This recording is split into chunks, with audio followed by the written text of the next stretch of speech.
নমস্কার। গল্পের ঝুলিতে সকল শ্রোতা বন্ধুদের স্বাগত জানাই। আজ আপনাদের জন্য গল্পের ঝুলিতে রয়েছে অসমঞ্জু মুখোপাধ্যায়ের লেখা বানচাল।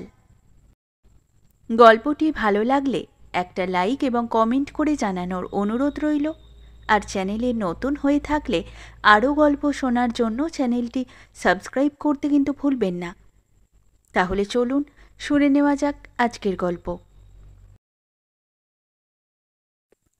সুরবালার মৃত্যুর পর সংসার ছাড়িয়া বিবাগী হইব মনে করিয়াছিলাম। ভাবিয়াছিলাম হয় হরিদ্বারে না হয় কাশীতে গিয়া সুরবালার ধ্যানে বাকি জীবনটা কাটাইয়া দিব। কিন্তু ভাগ্যে তাহা ঘটিল না। ভাগ্যে যাহা ঘটিল তাহাই বলিতেছি। আমার মনে হয় লেখকেরা বানাইয়া বানাইয়া যেসব কাল্পনিক গল্পাদি মাসিক পত্রে লেখেন, তদপেক্ষা ইহা পড়িবার উপযুক্ত না হইবার কারণ নাই। সুরবালাকে যখন কিছুতেই বাঁচাইতে পারিলাম না, বুক খালি করিয়া যখন বুকের নিধিকে বিদায় দিতে হইল, তখন স্থির করিলাম আমিও সংসার হইতে বিদায় লইব। হরিদ্বার আর কাশী বাছিয়া লইলাম। কাশী বেশি পছন্দ হইল। যোগাড় যন্ত্র, আয়োজন প্রয়োজন সবই শেষ করিলাম। পাঁজি দেখিয়া যাত্রার দিনও ধার্য করিয়া ফেলিলাম। এমন সময় হঠাৎ আমার মনে হইল, কিংবা কে যেন মনের ভিতর হইতে মনকে নাড়া দিয়া বলিয়া উঠিল, তার ওই শয়ন ঘরখানাই যে তোর পরম তীর্থ, তা ছেড়ে তুই কোথায় কোন চুলোয় যাবি? ঠিকই তো, যে ঘরে সুরবালা ছিল লক্ষ্মী, যেখানে দীর্ঘ 20 বৎসর সে কাটাইয়া গিয়াছে, যেখানে সে কিশোরে আসিয়া যৌবন সীমান্ত অতিক্রম করিয়াছিল, তার সেই প্রিয় নিকেতন আমার পরম তীর্থই তো বটে। সুতরাং কাশী হরিদ্বার বাতিল করিলাম। তার সেই শয়ন কক্ষটিকে ঝাড়িয়া ঝুড়িয়া সেইটাই সন্ন্যাসীর আশ্রমে পরিণত করিলাম। সুরবালার চিন্তায় বিভোর হইয়া দিনরাত সেই ঘরেই কাটাই। কিন্তু শান্তি মিলিল না, বুকের জ্বালা নিবিল না। ঘরের আকাশ বাতাস আবেষ্টনী মনটাকে যেন আরও বিষাক্ত করিয়া তুলিল। ভাবিলাম, না, এ চলিবে না, তাকে ভুলিতে হইবে। ভালোবাসার ভিতর দিয়া তাকে ভুলিতে হইবে, ত্যাগের ভিতর দিয়া চূড়ান্ত প্রেমের ছাপ রাখিয়া যাইতে হইবে। নিচের বৈঠকখানা ঘরে একখানা দোকান খুলিলাম। চাল, ডাল, আটা, ময়দা, ঘি, মশলাপাতির দোকান। ভাবিলাম এর ভেতর ডুবে থেকে তাকে ভুলব। তার সেই মুখখানি কেমন করিয়া বলিব, কেমন সেই মুখখানি, এই উপায়েই ভুলতে হবে। কিন্তু হইল না। সুরবালাকে ভুলিতে পারিলাম না। দোকানি সাজিয়া বসিলে কি হইবে? মন যে সন্ন্যাসী সাজিয়া তারই ধ্যানে মগ্ন। খদ্দের চায় চিনি, আমি তাকে দিই কর্কচ। কর্কচ চাহিলে দিই কাবাব চিনি। ঘিয়ের পাত্রে খেসারি ডাল ভরে ওজন করি, 5-6 টাক দিতে 2.5 ওজন চাপাই। 5 আনা কেটে নিতে 11 আনা কেটে নিই। 7 আনা দিতে গিয়ে 13 আনা দিয়ে ফেলি। সুতরাং চলিল না, অন্তত আমার দ্বারা চলিল না। লোক একজন রাখিয়া তাহার দ্বারা দোকান চালাইতে হইবে। দিলাম কাগজে বিজ্ঞাপন, কিন্তু তার ফলে সে আর কহতব্য নয়। উফ, বাপ রে বাপ! লেখক হইলে তিনি তার সঠিক এবং চমকপ্রদ বর্ণনা দিতে পারিতেন। আমি ওই উ আর আ ছাড়া কি বা বলিব? স্বর্ণলতার নীলকমলকে যেমন একদিন কালীঘাটের ভিখারির দল ঘেরাও করিয়া তার বাছা হনুমানের অবস্থা ঘটাইয়াছিল, আমার অবস্থা তাহা অপেক্ষাও ভয়ঙ্কর এবং সাংঘাতিক। নীলকমল তবু প্রশস্ত রাজপথ এবং মুক্ত বায়ুর সুবিধাটুকু পাইয়াছিল, কিন্তু স্বরাজ আমলের বেকার কোম্পানির মেম্বারগণ দলে দলে আসিয়া আমার সেই ক্ষুদ্র দোকান ঘরের মধ্যে আমাকে দম বন্ধ করিয়া পিষিয়া মারিবার উপক্রম করিল। সেই লোমহর্ষণ ঘটনার কথা লিখিতে গিয়া এখনও আমার গায়ে কাঁটা দিয়া উঠিতেছে। খাওয়া, থাকা এবং মাসে 9 টাকা বেতনের কথা উল্লেখ করিয়া বিজ্ঞাপন দিয়েছিলাম। ফলে প্রায় 900 কর্মপ্রার্থী আমার উপর চড়াও করিয়াছিল। কেহ ঢ্যাঙা, কেহ বেঁটে, কেহ বা মাপসই। কারো গায়ের রং কালো, কারো সাদা, কারো সাদায় কালোয় মিশানো, কারো বা তামাটে। কারো গোঁপ আছে, কারো নাই। আবার কারো বা ফ্লাই গোঁপ, কারো বা লাইন গোঁপ। ঠোঁটের উপর দিয়া যেন একটু সরু রেখার টান। 15 দিন ধরিয়া তাহাদের উৎপাতে আমার আহার নিদ্রা ঘুচিয়া গিয়াছিল। দোকানের জানালা কপাট খসিয়া পড়িয়াছিল, আর জিনিসপত্র র্যাক শেলফ একেবারে সব ওলট পালট। যুদ্ধের বোমা পড়িলে কি অবস্থা হয় তা আমার জানা নাই, কিন্তু আমার উপর এই বেকার বোমা বর্ষণের ধাক্কা বোধ হয় তার চেয়ে কিছু কম নয়। তবে একটা শুভ হইয়াছিল। ওই 15 দিন যেমন আমাকে আহার নিদ্রা বিশ্রাম ভুলিতে হইয়াছিল, তেমনি সুরবালার চিন্তাও একেবারে ভুলাইয়া দিয়াছিল। তাছাড়া এদেরই ভিতর থেকে আমি গদাইকে পাইয়াছিলাম। পাইয়াছিলাম কথাটা ঠিক হইল না। পূর্বেই বলিয়াছি, আমি তো সাহিত্যিক নই।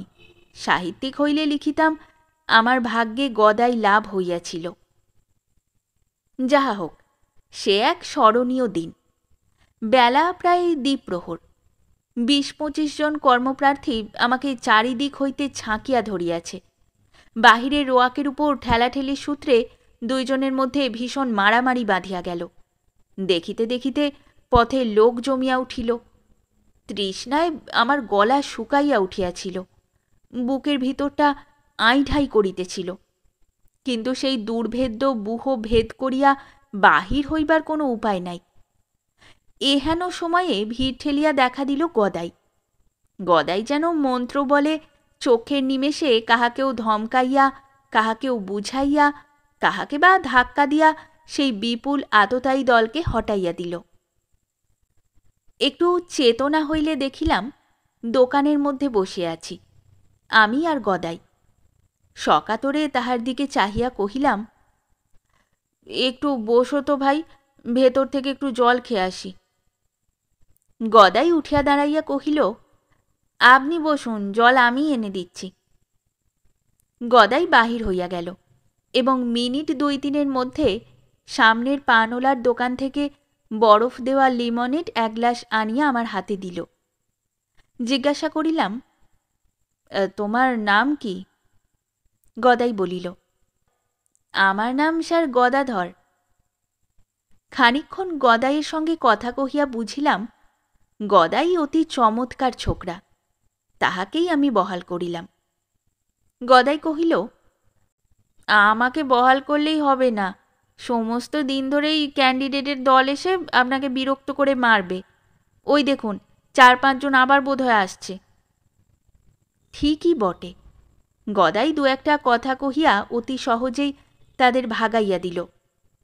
অতঃপর গদাই একখণ্ড কাগজের উপর বড় বড় করিয়া লিখিল, এখানে লোকের আবশ্যক নাই, 32 নম্বর কাওড়াবাড়ি লেনে অনুসন্ধান করুন।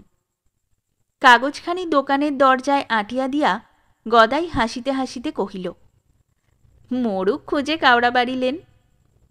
জিজ্ঞাসা করিলাম, কাওড়াবাড়ি লেনটা কোথায়? গদাই কহিল, তা কিন্তু জানি না।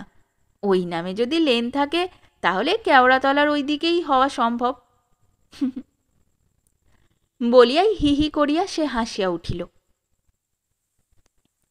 মাস 2 পরের কথা। দোকান ছাড়িয়া দিয়াছি, তবে গদাইকে ছাড়িতে পারি নাই, কখনো পারিবও না। কেন পারিব না সেসব কথা ক্রমশ প্রকাশ্য। বাড়িতে 4টি প্রাণী থাকি, গদাই, আমি, ফেলারাম চাকর আর ঠাকুর। দিন কোনো রকমে কাটিতে লাগিল। খাই দাই, ঘুমাই, গদাইয়ের সঙ্গে গল্প স্বল্প করি আর সুরবালার কথা চিন্তা করি। কখনো কখনো কেওড়াতলার শ্মশানে গিয়া বসি, যেখানে আমার যথা সর্বস্ব বিসর্জন দিয়ে আসিয়াছি সেই দিকে চাহিয়া দীর্ঘ নিঃশ্বাস ফেলি। কিন্তু শান্তি কিছুতেই পাই না। মনের আগুন কিছুতেই নিবিতে চায় না। শূন্য প্রাণ সর্বদাই হু হু করিতে থাকে। গদাইকে বলিলাম, গদাই, আমি কলকাতায় আর কিছুতেই থাকব না। কেন দাদা? আমাকে আর গদাই স্যার বলে না, দাদা বলিয়াই ডাকে। কহিলাম, এখানে আর আমি থাকতে পারছি না। কোথায় যাবেন? যেখানে হোক, কোনো পাড়া গাঁয়ে, যেখানে মুক্ত আকাশ, মুক্ত বাতাস, ফাঁকা মাঠ, বন জঙ্গল, পাখির ডাক, শ্যামল প্রান্তর, ঘুঘুর করুণ, যেমন আমার এই কাতর অন্তরের সকরুণ। কিন্তু দাদা, ম্যালেরিয়ার যা কাঁপুনি, কোনো পাড়াগাঁয় গিয়ে কি তার ধাক্কা বরদাস্ত করতে পারবেন? একেবারে অজ পাড়াগাঁয় যাব কেন? না শহর না পাড়াগা, এই রকম কোনো একটা জায়গায়, সেখানে গিয়ে প্রকৃতির মধ্যে ডুবে থাকব। স্থির করিলাম, হয় নবদ্বীপ নয় কালনা, এই দু জায়গার এক জায়গায় গিয়া বাস করিব। পরদিনই দ্বীপ্রহরে আহারান্তে নবদ্বীপের উদ্দেশ্যে বাহির হইয়া পড়িলাম। সঙ্গে রহিল গদাই। নবদ্বীপে আমার এক জানা লোকের বাড়ি ছিল, সেইখানেই উঠিলাম ও রাত্রি কাটাইলাম। পরদিন সকালেই কিছু জলযোগান্তে সমস্ত শহরটা ঘুরিয়া আসিলাম। কিন্তু কিন্তু অর্থাৎ দূর থেকে মনের মধ্যে যে ধারণাটা গড়িয়া তুলিয়াছিলাম, সেটা ভাঙিয়া গেল। কেন ভাঙিয়া গেল তাহা খুলিয়া বলিতে গেলে হয়তো তীর্থ দেবতাদের আদালতে ডিফামেশন কেসের আসামি হইয়া দাঁড়াইতে হইবে। তবে অপছন্দের একটা কিছু কৈফিয়ত অবশ্য আবশ্যক। সে কৈফিয়ত আমার এই যে, বড্ডই ঘিঞ্জি, আর পথঘাট বড় নোংরা, আর অনেকটা বালির চড়া ভেঙে গিয়ে তবে গঙ্গায় নামতে পারা যায়। নবদ্বীপ ছাড়িয়া কালনায় আসিলাম, অম্বিকা কালনা। এখানে আমার শ্বশুর মহাশয়ের এক শিষ্যের বাড়ি আছে। শিষ্যের নাম প্রহ্লাদ রক্ষিত, বেশ অবস্থাপন্ন গৃহস্থ। তাহার বাড়িতেই উঠিলাম। গদাই কহিল, ভালোই হলো, শিষ্য বাড়ি, খাতির যত্নের কসুর হবে না। ঠাকুরদার আমলে আমাদের অনেক ঘর শিষ্য সেবক ছিল। লেখক নই বলিয়া ঠিক মিল রাখিয়া সব কথা লিখিতে পারি নাই। একটা কথা লিখিতে ভুলিয়াছি, গদাইরা আমাদেরই ব্রাহ্মণ, উহারা গোস্বামী। শিষ্য সেবক থাকিবার কথা বটে। যাহা হোক, প্রহ্লাদ খুবই খাতির যত্ন করিল। বৈঠকখানার বারান্দা গঙ্গা জলে ধুইয়া সেইখানে আমাদের সপাকের ব্যবস্থা করিয়া দিল। ময়দা, ঘি, আলু, পটল, বেগুন, মশলা ইত্যাদি, এবং তাহাদের সঙ্গে ঘরের গাইয়ের সের 2 দুধও আনিয়া হাজির করিল। প্রহ্লাদ হাতজোড় করিয়া কহিল, আর যা কিছুর আবশ্যিক হবে হুকুম করবেন দেবতা। রান্নার কাজে গদাই বিশেষ রকম পটু। তাই তো ভাবি, কি শুভক্ষণেই যে আমি তাহাকে পাইয়াছিলাম। রাত 1 প্রহরের মধ্যেই সে লুচি, বেগুন ভাজা, আলু পটল কুমড়ো ছক্কা আর পেঁপের চাটনি বানাইয়া ফেলিল, এবং আগে আমাকে খাওয়াইয়া দিল। খানাস্টেক লুচি আর আধ সেরটাক দুধ খাইয়াই আমার উদরটি ঢক্কাকার ধারণ করিল। আমাকে পান দিয়া গদাই খাইতে বসিল। আমি পান চিবাইতে চিবাইতে তাহার ভোজনের ঘটা দেখিতে লাগিলাম। হ্যাঁ, ব্রাহ্মণ ভোজন বটে। অনুমান হয় শ্রীমান গদাধর অনন্য গণ্ডাষ্টেক লুচি অবলীলাক্রমে উদর গহ্বরে প্রেরণ করত, জলপানান্তে কেঁচে গণ্ডুস করিবার উপক্রম করিতেছে দেখিয়া আমি ভীত হইয়া কহিলাম, গদাই, আর বেশি চালিয়ে কাজ নেই, শেষকালে কি বুঝছ না?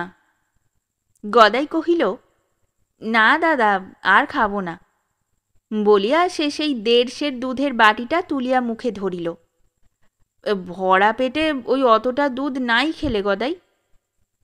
খাব না বলছেন? কিন্তু তৎপূর্বেই 6 টাক খানেক ছাড়া সব দুধটাই তাহার উদরে আশ্রয় গ্রহণ করিয়াছিল। মধ্যরাত্রে হঠাৎ ঘুম ভাঙিয়া গেল। দেখি গদাধর নাই। এত রাত্রে এসে কোথায় গেল? মিনিট 5-7 কাটিয়া গেল, তবুও গদাই আসিল না। ঘরের এক কোণে মিটিমিটি হ্যারিকেন জ্বলিতেছিল। দেখিলাম দুয়ারের পাশে গারুটিও নাই। উভয়ের তো নিকট সম্বন্ধ, বুঝিলাম। ভয়ানক ঘুম ধরিয়াছিল, আবার ঘুমাইয়া পড়িলাম।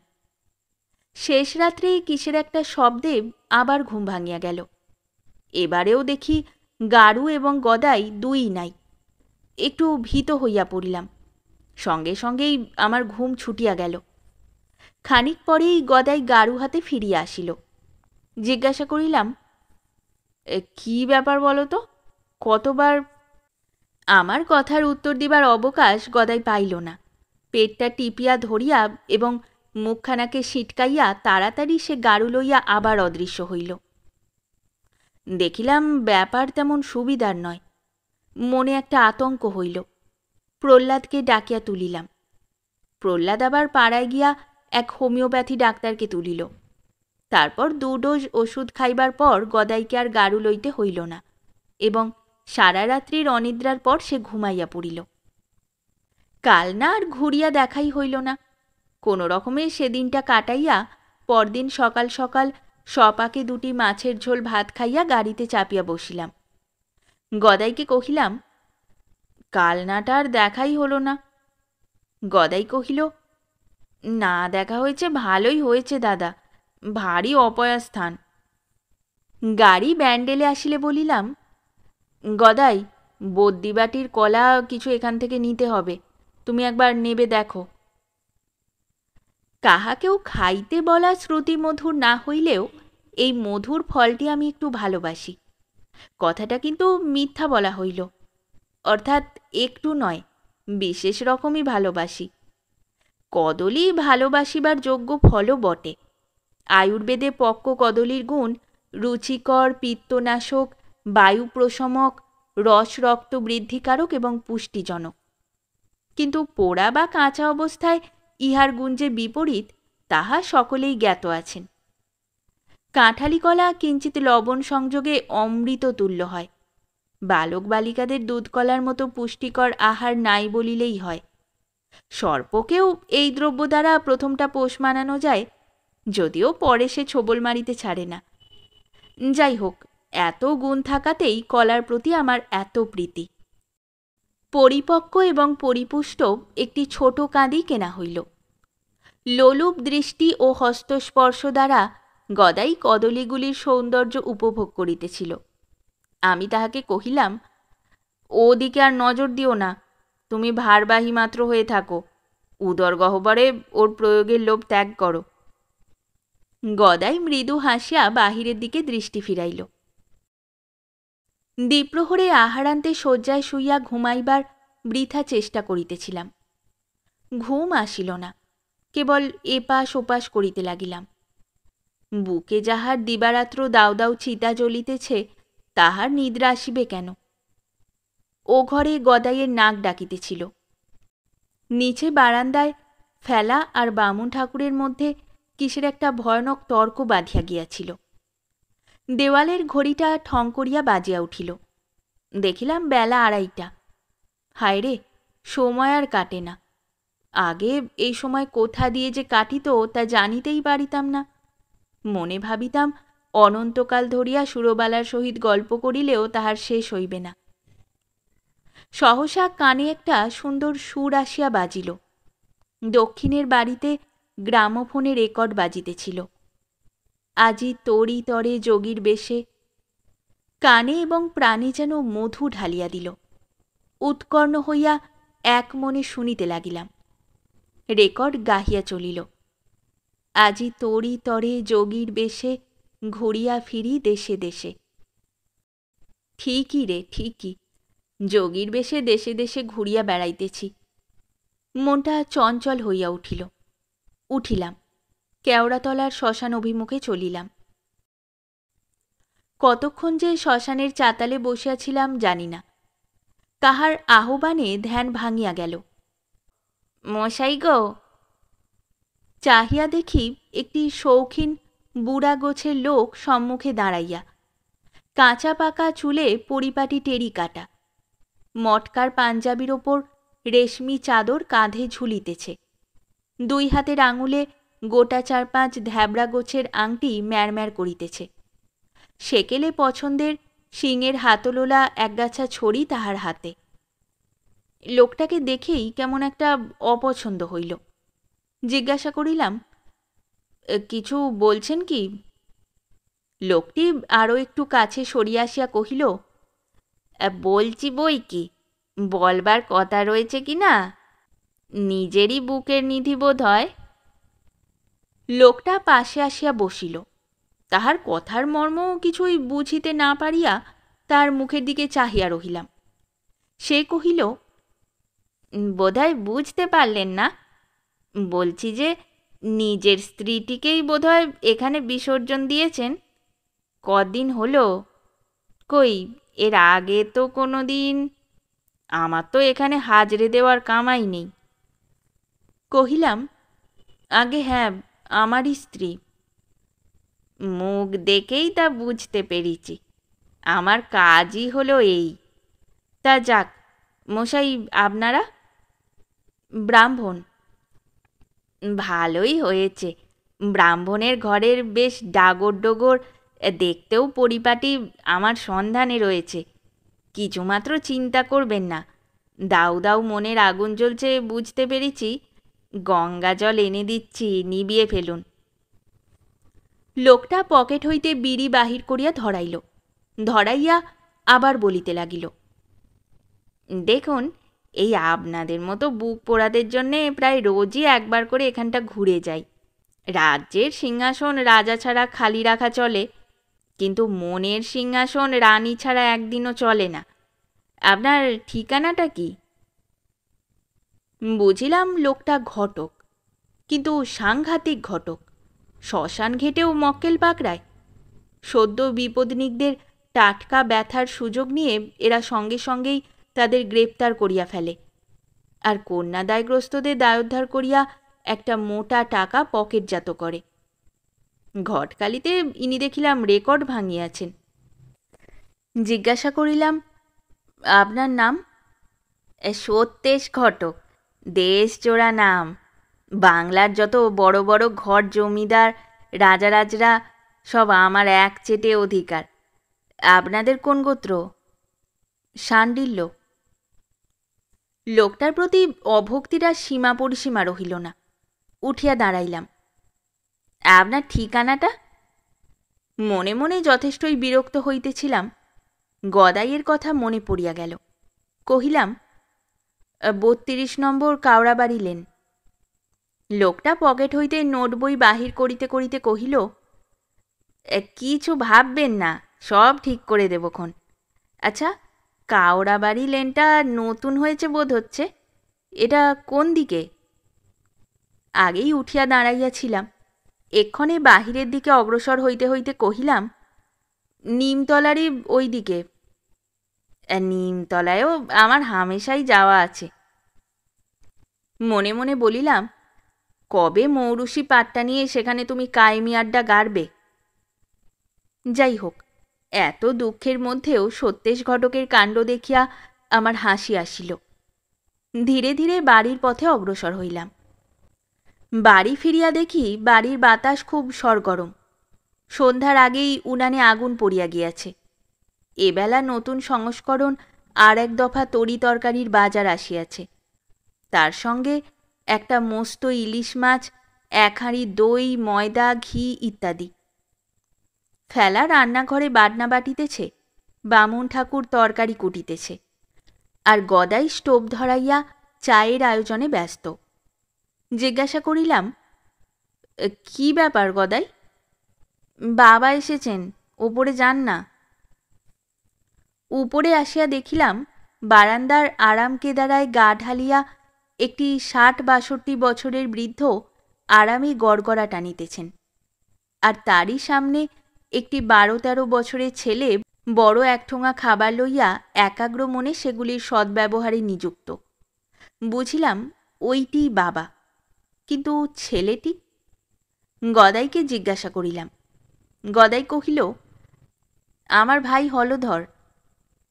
একটু থামিয়া গদাই কহিল, দেখলুম আপনি ভুলে বাক্স খুলে রেখে গেছেন। কিছু মনে করবেন না দাদা, ৫টা টাকা নিয়ে বাজার হাট করে এনেছি। আপনার জন্যে পাকা এক ছোড়া মর্তমান যা এনেছি, এক একটা যেন বোম্বাই মূলো। দেখবেন খেয়ে, কি ফার্স্ট ক্লাস। এত দুঃখের মধ্যেও আরও এক দফা হাসি ঠেলিয়া আসিল। দিন দুই পরে বজবজ থেকে আমার এক বাল্যবন্ধু দেখা করিতে আসিল। ছেলেবেলা একসঙ্গে গোপাল পণ্ডিতের পাঠশালায়, তারপরে বাংলা স্কুলে পড়িতাম। তখন কালিদাসের বাবা আলিপুর জজকোর্টে পেশকারি না ওইরূপ কি একটা কাজ করিতেন। এখন কালিদাস দেশেই থাকে। আমার স্ত্রী বিয়োগের কথা শুনিয়া কালিদাস দীর্ঘ নিঃশ্বাস ফেলিল। সারা সকাল বসিয়া বসিয়া তাহার সহিত অনেক কথাই হইল। যা কিছু মনের ইচ্ছা সবই কালিদাসের কাছে ব্যক্ত করিলাম। নবদ্বীপ কালনার কথাও বলিলাম। কালিদাস কহিল, দিন কতক আমার ওখানে থাকবে, চলো। যদি পছন্দ হয় তাহলে গঙ্গার ধারে আমি বাড়ি জোগাড় করে দেব, দিব্যি থাকবে। ভাবিলাম মন্দ হবে না, বাল্যবন্ধুর সাহচর্য পাব, তার ওপর গঙ্গার শোভা, নির্জন নিরিবিলি জায়গা, কোনো হট্টগোল নেই। দিন 4-5 মধ্যেই গদাইকে লইয়া বজবজে কালিদাসের বাড়ি চলিয়া গেলাম। মনে মনে সেই গানখানি আওড়াইলাম, আজ তোরই তরে যোগীর বেশে, ঘুরিয়া ফিরি দেশে দেশে। বজবজ জায়গাটি আমার ভালোই লাগিল। একটি একটি করিয়া 7টি দিন ওখানে বেশ শান্তিতেই কাটিল। গদাই কহিল, দাদা এইখানেই থেকে যান, ফার্স্ট ক্লাস জায়গা। ভাবিলাম তাই থাকিব। কলিকাতার বাড়িটা ভাড়া দিবার একটা ব্যবস্থা করিয়া পূজার পর এইখানেই চলিয়া আসিব। কালিদাস কহিল, তাই এসো, তবে এ ক্ষেপে আর 5-7 দিন এখানে থেকে যাও। বাড়িতে তো গদাইয়ের বাবা রয়েছেন, সুতরাং তুমি নিশ্চিন্ত হয়ে আর কটা দিন এখানে কাটিয়ে যাও। গদাইও তাই বলিল। দেখিলাম জায়গাটা আমার অপেক্ষা গদাধরেরই বেশি পছন্দ হইয়াছে। গদাই খায় দায় আর সারাদিন বাহিরে বাহিরে ঘুরিয়া বেড়ায়। গঙ্গার ইলিশ আর বাতাস খাইয়া এই কয়দিনের ভিতরেই তাহার দেহে একটু চাকচিক্য প্রকাশ পাইল। কিন্তু ইহার মধ্যে যে গূঢ় কারণ ছিল তাহা পরে জানিতে পারিলাম। কালিদাস কহিল, তোমার গদাই মেয়ে স্কুলের আশেপাশে ঘুরে বেড়ায় কেন বলো তো? একটা খুব অল্প বয়সের মেয়ে ওখানে এসেছে মিস্ট্রেস হয়ে। অন্যান্য মিস্ট্রেসরা তার ওপর খুব বিরক্ত, তার হাবভাব নাকি ভালো নয়। বারান্দার দড়ির ওপর গদাই তাহার হাফ শার্টটা ঝুলাইয়া রাখিয়া গঙ্গায় স্নান করিতে গিয়াছিল। বুক পকেটটা নিচের দিকে ঝুলিতেছিল। দেখিলাম তাহা হইতে ভাঁজ করা কি 2-1খানা কাগজ অর্ধেকটা বাহির হইয়া পরপর অবস্থায় ঝুলিতেছে। বাহির করিয়া ভাঁজ খুলিয়া পড়িলাম। একখানিতে মেয়ে হাতে লেখা ছোট একটা কবিতা। তাহাতে লেখা আছে, তোমারে হেরিয়া হে প্রাণের বধূ, পরাণ পাগল মোর, তব পথ চাহি বসে আছি হেতা, ওগো মোর মনোচোট। ইতি। অপরখানিতে লেখা আছে, প্রাণের ব, মন চুরি আমি করিনি, তুমিই করেছ। আমি বিদেশি, 2-1 দিনের জন্য এসেছি, আবার 2-1 দিন পরেই হয়তো চলে যাব।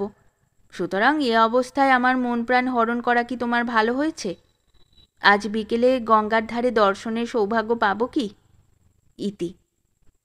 এটা গদাইয়ের হাতের লেখা। প্রথমখানির বোধহয় প্রত্যুত্তর। প্রাণের বকে এখনো পাঠানো হয় নাই। হয়তো স্নানান্তে ফিরিয়া আসিয়া মন প্রাণ হরণকারিণীকে পাঠানোর ব্যবস্থা হইবে। কালিদাসকে জিজ্ঞাসা করিলাম, নতুন সেই মিস্ট্রেসটির নাম কি বলতে পারো? কালিদাস কহিল, দাঁড়াও, আমার মেজ মেয়ে দুর্গাদের ক্লাসে পড়ায়, তার কাছ থেকে জেনে এসে বলছি। মিনিট 3-4 পরে কালিদাস ফিরিয়া আসিয়া কহিল, বকুলমালা। আর বজবজে থাকা শ্রেয় মনে করিলাম না। সেই দিনই আহারাদির পর 2:56 গাড়িতে কলিকাতায় ফিরিলাম বটে, কিন্তু গদাইয়ের জন্য একটু চিন্তিত হইয়া পড়িলাম। গদাইকে রাখাও যায় না, ছাড়াও যায় না। রাখা বরং যাইলেও যাইতে পারে, একটু সতর্কতার দরকার, কিন্তু ছাড়া কিছুতেই যায় না। সুরবালার মৃত্যুর পর আমার বাড়ি ঘরের চেহারা কীরকম ছন্নছাড়া হইয়া উঠিয়াছিল তাহার বলিবার নয়। গদাই আসিয়া তবে ঘরদোরের পূর্বশ্রী ফিরাইয়া আনে। তাছাড়া ফেলা আর বামুন ঠাকুরে যোগাযোগ করিয়া চার হাতে চুরি চালাইয়াছিল। গদাই আসিয়া তবে সেসব বন্ধ করে। তারপর সকলের চেয়ে যেটা বড়, আমার দিকে দেখিবার কেহই ছিল না। গদাই আসিয়া সে অভাব পূরণ করিয়াছে। গদাইয়ের ভিতর এমন একটা শক্তি আছে যা প্রায় আর কাহারও দেখা যায় না। তাহার গুণ অনেক, তবে পয়সা করি বা অন্য বিষয়ে হয়তো। তা পয়সা করির উপর আর আমার মায়া নাই। সুরবালা চলিয়া গিয়াছে, কাহার জন্য আর পয়সা করি? এখন নির্জনে নির্ঝঞ্ঝাটে দুবেলা দুমুঠো খাইয়া সুরবালার সহিত মিলিত হইবার অপেক্ষায় দিন কাটাইতে পারিলেই যথেষ্ট। আর যাবও না কোথাও। কয় জায়গায় তো ঘুরিয়া আসিলাম, ঠিক মনের মতো জায়গা তো পাইলাম না। তবে একবার জয়নগর মজিলপুরটা দেখিয়া আসিতে হইবে। আমার মামাতো ভাইয়ের সম্বন্ধী ভূতনাথ অনেক দিন থেকেই বলিতেছে, ওখানটা একবার গিয়া দেখিয়া আসিব। তবে গদাইকে আর সঙ্গে লইব না, একলাই যাইব। পরের হপ্তায় একদিন জয়নগরের টিকিট কিনিয়া ট্রেনে চাপিয়া বসিলাম। জয়নগরে পৌঁছিলাম যখন, তখন বেলা অপরাহ্ন। পরদিন প্রাতে গ্রামটা একবার ঘুরিয়া আসিলাম। ভূতনাথ কহিল, দাদা, এখানে সিনেমা আছে, সন্ধ্যার সময় গিয়ে দেখে আসা যাবে। কহিলাম, ও সবে আর রুচি নেই ভাই। ছিল বটে একদিন, যখন কোনো হপ্তায় সিনেমা যাওয়া বাদ পড়ত না, কিন্তু যার জন্যে যাওয়া সেই যখন চলে গেছে তখন আর। বিকেলবেলার দিকে আর এক দফা গ্রামখানি ঘুরিয়ে আসিলাম। ভূতনাথ কহিল, কেমন গ্রাম বলুন? স্কুল দেখলেন তো? দুটো হাই স্কুল, বাংলা স্কুল একটা, মেয়ে স্কুল দুটো, লাইব্রেরি, ব্যাংক, মিউনি। আচ্ছা ভূতনাথ, দেখলুম ভয়ানক গোসাপ ঘুরছে চারিদিকে। এখানে কি বড্ডই সাপের ভয়? সাপ? তা না, হ্যাঁ ছিল বটে পূর্বে, কিন্তু ওই গোসাপ থাকায় সাপ আর বড় বেশি নেই। কিন্তু সাপ আছে বলেই তো গোসাপ আছে, সাপ না থাকলে ওরাও থাকতো না। ভূতনাথ চুপ করিয়া রহিল। আমিও ভূতনাথকে আর কিছু বলিলাম না। মনে মনে ভাবিলাম, এখানে আমার চলবে না। যার চলে সব জায়গাতেই তার চলে, যার চলে না তার কোনো জায়গাতেই চলে না। আমার মনে হয় জমের বাড়ি ছাড়া আর কোথাও আমার চলবে না। সন্ধ্যের দিকে শরীরটা একটু খারাপ লাগিল। রাত্রে গা হাত পায়ে বেশ একটু বেদনা বোধ হইল, জ্বর জ্বর ভাব। পরদিন সকালে এক কাপ চা খাইয়াই কলিকাতায় ফিরিয়া আসিলাম। যখন বাড়ি পৌঁছিলাম তখন আমার বেশ জ্বর। কোনো রকমে উপরে উঠিয়া গিয়া শয্যায় ঢলিয়া পড়িলাম। খুব জ্বর। কয়দিন ধরিয়া যে বেঘরে পড়িয়াছিলাম তা জানি না। এইটুকু জানি যে গদাই ডাক্তার আনিয়া ঔষধপত্রের ব্যবস্থা করিয়াছে। জ্বর যখন কমিল তখন দুর্বলতা আসিয়া আশ্রয় করিল। গদাই কহিল, কাল থেকে আর জ্বর আসেনি দাদা। কয়দিনের প্রবল জ্বরে দেহ মন অবসন্ন, খালি ঘুম পায়, কিন্তু ঘুমও ভালো হয় না। তন্দ্রার মতো যেন কেমন একটা আচ্ছন্ন ভাব। যেটুকু ঘুম হয় কেবলই স্বপ্ন দেখি, যেন ছোট ছেলে আমি কোথাকার কাদের বহুদিনের পুরানো বাড়ির উঠোনে ছুটিয়া ছুটিয়া লুকোচুরি খেলিতেছি, যেন একদল ছেলে মিলিয়া বই সিলেট বগলে স্কুলে যাইতেছি, যেন বর সাজিয়া ফুলের মালা গলায় দিয়া বাদ্য ভাণ্ড সহকারে কোথায় বিয়ে করিতে যাইতেছি, এই রকম যত সব বাজে স্বপ্ন। সেদিনও অপরাহ্নের দিকে ঘুমাইয়া পড়িয়া এই রকম স্বপ্ন দেখিতে লাগিলাম, যেন আমার অসুখ সুরবালা পাশে বসিয়া পাখার বাতাস করিতেছে। সুরবালা একবার গায়ে কপালে হাত দিয়া বলিল, জ্বর বোধহয় কমে আসছে। তার হাতখানা আমি আমার তপ্ত বুকের সঙ্গে চাপিয়া ধরিয়া কহিলাম, এখন কটা বেজেছে বলতে পারো? 6টা বেজে গেছে, সন্ধ্যা হয়েছে। সঙ্গে সঙ্গেই তন্দ্রা স্বপ্ন সব ছুটিয়া গেল। চোখ চাহিয়া দেখি মাথার পাশে বসিয়া। সেই মুহূর্তে গদাই ঘরে ঢুকিল। জিজ্ঞাসা করিলাম, এ কে গদাই? মৃদু হাসিয়া গদাই কহিল, শান্তি, আমার ছোট বোন। আবার চোখ বুজাইলাম। শান্তি, ছোট বোন, কি সুন্দর! যেন বর্ষার নদী, অথচ কুল ছাপায় নাই। মনের মধ্যে যেন এক ঝলক বসন্তের বাতাস বহিয়া গেল। তেমনিভাবে চোখ বুজাইয়া পড়িয়া রহিলাম। শান্তি ধীরে ধীরে পাখার বাতাস করিতে লাগিল। পথ্য পাইলাম। তাহার পর কয়েকদিন কাটিয়া গেল। গদাই কহিল, আপনি সেরে উঠেছেন দাদা, এইবার মা আর শান্তিকে বাড়ি পাঠিয়ে দিই, কি বলেন? বাবা তো বুড়ো মানুষ, এদিকে আমি একলা, তাই আপনার সেবা শুশ্রূষার জন্যে ওদের এনে ফেলেছিলুম। বড় বোনটির তো বিয়ে হয়ে গেছে, সে শ্বশুর বাড়ি, বাড়িতে তো আর কেউই নেই। তা এখন আপনার মত হলে শান্তিকে আবার এক জায়গা থেকে দেখতে আসবার কথা আছে। 19-20 বছর বয়স হলো, কিন্তু এখনো তো। একটুখানি নীরব থাকিবার পর কহিলাম, তোমায় তো আমি পর বলে মনে করি না গদাই, সন্ন্যাসী হতেই তো বসেছিল। তোমার কথা শুনেই। তা ওরা এখন কিছুদিন থাকুক না, পুজোটা এখানে কাটিয়ে তারপর গেলেই হবে। তাহলে পুজোর পর আপনি দাদা বজবজেই কি? না গদাই, কোথাও আর যাব না, এইখানেই থাকব। যেখানেই যাই না কেন মন তো আমার সঙ্গেই থাকবে, সুতরাং। বুঝিলাম গদাই যেন মনে মনে বেশ প্রফুল্ল হইল। পূজা আসিয়া পড়িল। আকাশে বাতাসে শরতের অপূর্ব শ্রী ভাসিয়া বেড়াইতেছে। দক্ষিণের জানালার ধারে আরামকেদারায় বসিয়া মেঘশূন্য নীলাকাশের দিকে চাহিয়া কত কি ভাবিতেছি। সেদিনের মতো সেই দক্ষিণের বাড়ি হইতে আজও গ্রামোফোনে রেকর্ড বাজিয়া উঠিল, পূজার থালি রেখেছি সাজায়ে তুলিয়া কুসুম রাশি, হে মোর দেবতা চাহো তুমি ফিরে, লহ মোর পূজা আসি। এক মনে গানখানা শুনিতে লাগিলাম। অপূর্ব এক মধুর স্পর্শে আমার সমস্ত মন যেন দুলিয়া উঠিল। গানের ভিতরকার অদৃশ্য এক জাদুকরী যেন আমাকে কোন দূর দূরান্তরে লইয়া গেল। গান থামিয়া গেল। তার সুরের ঢেউ আমার মনের মধ্যে নাচিয়া বেড়াইতে লাগিল।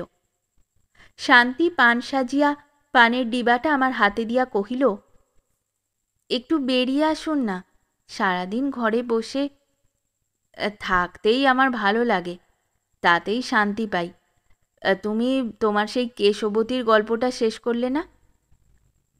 একটুখানি মুখ টিপিয়া হাসিয়া শান্তি বলিল, আজ করব। তারপর সে ধীর পদক্ষেপে চলিয়া গেল। একটু বেড়াইয়া আসিব কিনা ভাবিতে লাগিলাম। ভালো লাগে না, আগেও লাগিত না, এখনও লাগে না। মন যে কি চায় তাও বুঝিতে পারি না। মন লাগিয়ে কোনো কাজই করিতে পারি না। আগে সুরবালার কথা ভাবিতে ভালো লাগিত, এখন তাও লাগে না। অসুখ থেকে সারিয়া উঠিলাম বটে, কিন্তু সে অসুখ সারিয়া যাইবার সঙ্গে সঙ্গেই মনের মধ্যে কোথাও কোনো শিরা স্নায়ুতে কি যেন এক অস্বস্তির বাঁধন বাঁধিয়া দিয়া গেল। তা থেকে আর মুক্তি পাইতেছি না। গদাই বলিল, দাদা, আপনার শরীর তো সারছে না, বরং আগের চেয়ে দিন দিন আরও খারাপ হয়ে যাচ্ছে। সত্যি যাচ্ছে গদাই, কিন্তু কিন্তু কিন্তু একটা কথা তোমাকে বলবো বলবো করে বলতে পারছি না। কিছুক্ষণের জন্য দুজনেই নীরব রহিলাম। তারপর শুভক্ষণে উভয়েই উভয়ের কথা বলিয়া ফেলিলাম। কিন্তু সে যে কি কথা তা আমি কিছুতেই এখানে প্রকাশ করিতে পারিব না। কিন্তু সেই থেকে শান্তি আমার কাছে আসা একরকম বন্ধই করিল। অল্প কিছুদিনের জন্য পাড়ার মধ্যে উহাদের একটা স্বতন্ত্র বাসা ঠিক করিয়া দিলাম। পূজা কাটিয়া গেল। কার্তিক কাটিবার অপেক্ষায় অধীর উৎকণ্ঠার সঙ্গে দিন গণিতে লাগিলাম। কার্তিক কাটিল, আরও কয়টা দিন কাটিল। 14ই অঘ্রাণের আর 5টা দিন বাকি। একটি একটি করিয়া সে 5টা দিনও কাটিয়া গেল। আজ বহুকাল পরে আমার বাড়ি আনন্দ কোলাহলে মুখর। আজ খালি খালি আমার মনে হইতেছিল, যে যায় সে একেবারেই যায়। তার ছায়ার পিছনে বুকের ব্যথার চোখের জল নিয়ে ছুটাছুটি করা সে বোকামির আর সীমা নেই। শুভ দিন শুভ লগ্নে শুভ কার্য সম্পন্ন হইয়া গেল। শাঁখের শব্দ ও উলুধ্বনিতে সারা বাড়ি প্রতিধ্বনিত। এমন সময় বাহিরের একটা লোক ছাদনাতলায় আসিয়া উঁকি দিতে লাগিল। মুখ দেখিয়া বোধ হইল যেন সেই সত্যেশ ঘটক। ভালো করিয়া তাহার মুখের দিকে চাহিয়া বলিয়া উঠিলাম, সেই তো। সেও আমার দিকে চাহিয়া বলিয়া উঠিল, সেই তো। তারপর মুখখানার একটা অদ্ভুত ভঙ্গি করিয়া সে অদৃশ্য হইল। রাগে আমার আপাদমস্তক জ্বলিয়া উঠিল। আমার সেই তোর মানে খুব সাধারণ আর সোজা, কিন্তু ওই পাষণ্ডের সেই তোর মধ্যে একটা তীব্র বিদ্রূপের কটাক্ষ নিহিত ছিল। আমার বোধহয় বিখ্যাত মেয়েলি প্রবাদ বচনটা উহার ওই সেই তোর ভিতর তীক্ষ্ণভাবে উজ্জ্বল ছিল, অর্থাৎ সেই তো মল খসালি তবে কেন লোক হাসালি। কিন্তু লোকটাকে আর দেখিতে পাইলাম না। অতঃপর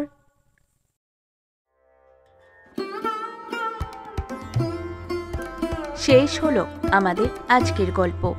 গল্প পাঠে এবং বিভিন্ন চরিত্রে আমি তৃষিতা। গল্পটি ভালো লাগলে লাইক এবং শেয়ার করে দেবেন, আর চ্যানেলে নতুন হয়ে থাকলে আরও গল্প শোনার জন্য চ্যানেলটি সাবস্ক্রাইব করতে কিন্তু ভুলবেন না। খুব তাড়াতাড়ি নতুন একটি গল্প নিয়ে ফিরে আসব। সকলে ভালো থাকুন, শুনতে থাকুন গল্পের ঝুলি।